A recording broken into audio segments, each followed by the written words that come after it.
प्यारे बच्चों, पाठ में आए सारे कठिन शब्दों के अर्थ तो नहीं जानते होंगे, तो चलिए हम आपको बताते हैं कि आप उनको कैसे जानेंगे। पाठ में आए रंगीन शब्दों पर अपना कर्सर रोकिए।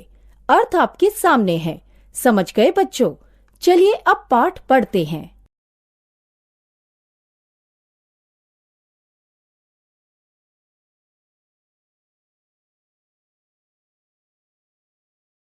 सूरदास।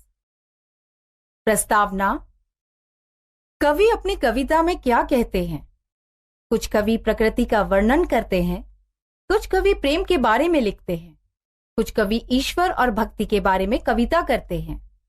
सभी धर्म ईश्वर की सत्ता और भक्ति के महत्व को मानते हैं। हिंदू धर्म में ईश्वर को परब्रह्म कहा जाता है, जो समस्त सृष्टि के नियामक हैं। हिंदू धर्म अवतारों की भी कल्पना करता है। इसके अनुसार माना जाता है कि ईश्वर संसार को मार्ग दिखाने के लिए और संसार की रक्षा करने के लिए मनुष्य के रूप में जन्म लेते हैं। हिंदू धर्म में दो प्रमुख अवतार हैं, भगवान राम और भगवान कृष्ण। राम के बारे में लिखने वाले कवियों में तुलसीदास प्रमुख हैं। उनका काव्य है रामचरितमानस। कृष्ण अवतार के बारे में लिखने वाले कवियों में सूरदास प्रमुख हैं। हिंदी भक्ति साहित्य के दो प्रमुख नाम हैं, तुलसीदास और सूरदास। तुलसीदास राम भक्ति के कवि हैं। उन्होंने रामचरितमानस नामक महाकाव्य की रचना की। उसमें भगवान राम के जीवन का परिचय है। सूरदास ने भगवान कृष्ण के बारे में लगभग 4000 पद लिखे। इन पदों का संकलन सूरसागर कहलाता है। भगवान कृष्ण ने मथुरा में जन्म लिया था। उनके मामा कंस ने अपने पिता को बंदी बनाकर राज्य पर अधिकार कर लिया था। उसके बाद उसे आकाशवाणी सुनाई दी, उसकी बहन देवकी का पुत्र कृष्ण उसका वध करेगा। इसलिए वह देवकी और उसके पति वसुदेव को भी बंदी बना देता है। अर्धरात्रि को जेल में कृष्ण का जन्म होता है। बच्चे की जान बचाने के लिए उसे लेकर वसुदेव जेल से किसी तरह बाहर जाते हैं और गोकुल में नंद और यशोदा के घर उसे छोड़ आते हैं। बाद में जब कंस को बात मालूम पड़ती है तो वह कृष्ण को मारने के लिए कई राक्षसों को भेजता है। कृष्ण अपनी ईश्वरीय शक्ति से उन सबको मार देते हैं। धीरे धीरे वे बड़े हो जाते हैं। अंत में हारकर कंस कृष्ण को मथुरा नगरी में बुलाता है। कृष्ण मौका पाकर कंस को मारकर महाराजा को फिर से गद्दी पर बिठाते हैं। सूरदास ने अपने पदों में कृष्ण के जन्म लेने से लेकर कंस को मारने तक उनके जीवन के सभी प्रसंगों का भक्तिपूर्ण वर्णन किया है। आप यह जानना चाहेंगे कि सूरदास के काव्य में भक्ति का क्या रूप है? कृष्ण ब्रिज में बच्चे के रूप में रहते हैं। वहां सभी उन्हें एक सामान्य बालक ही मानते हैं, ईश्वर नहीं। लेकिन कवि जानते हैं कि वे परब्रह्म हैं। वे सच्चे भक्त की तरह ईश्वर कृपा की आकांक्षा करते हैं। जाकी कृपा पंगु गिरि लंघे, अंधे को सब कछु दर्शाए।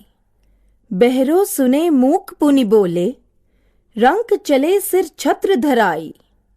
सूरदास स्वामी करुणामय, बार बार बंदो तिहि पाई।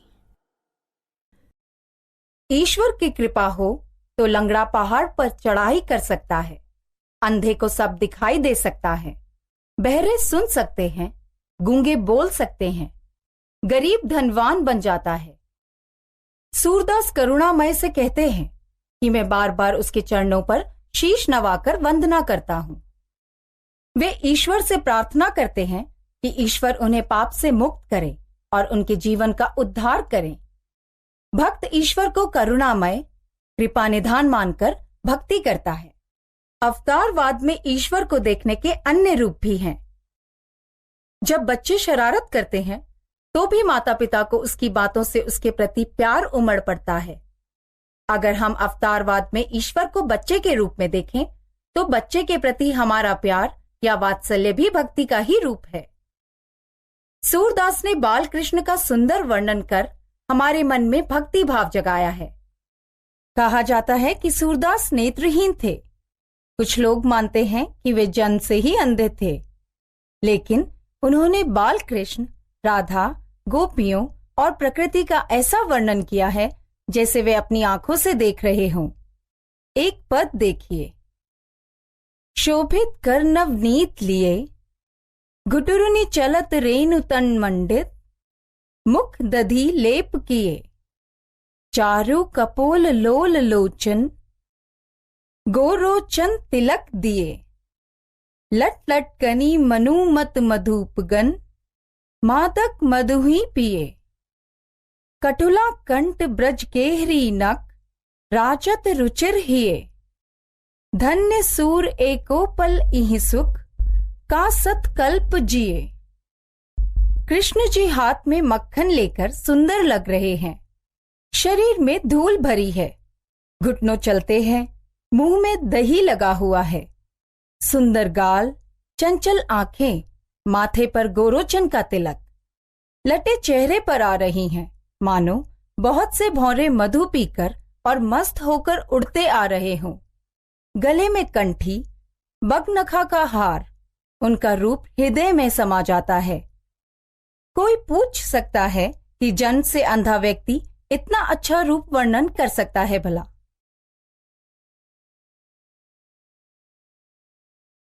कृष्ण को मक्खन बहुत पसंद है और मौका मिलने पर चोरी करके भी खा लेते हैं। एक दिन उन्होंने ऊपर चढ़कर धोखे से माखन खा लिया। देखिए मां के पूछने पर क्या जवाब देते हैं।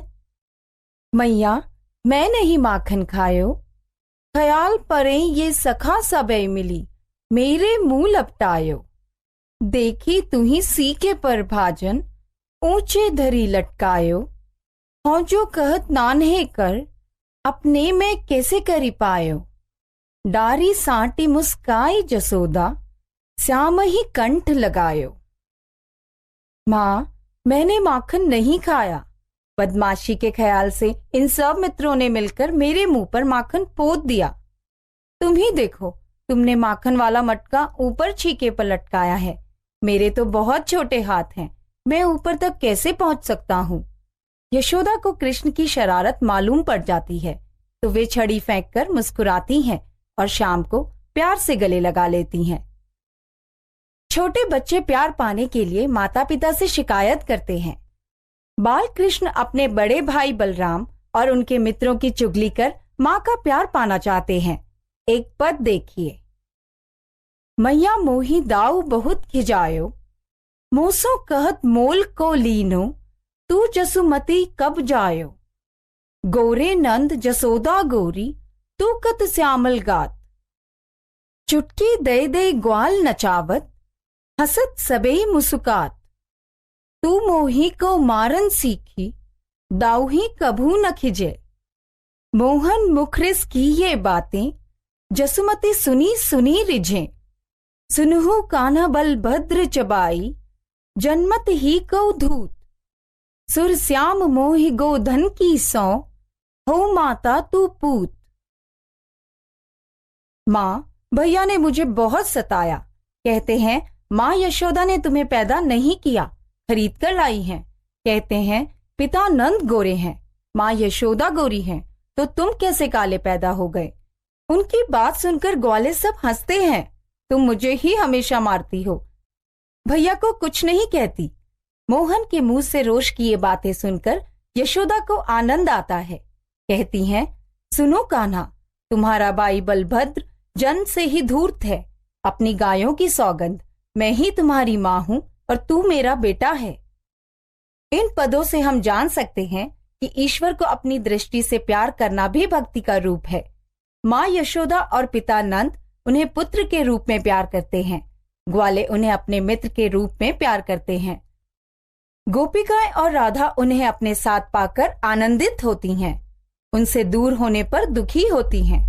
यह प्यार ही ईश्वर भक्ति का दूसरा रूप है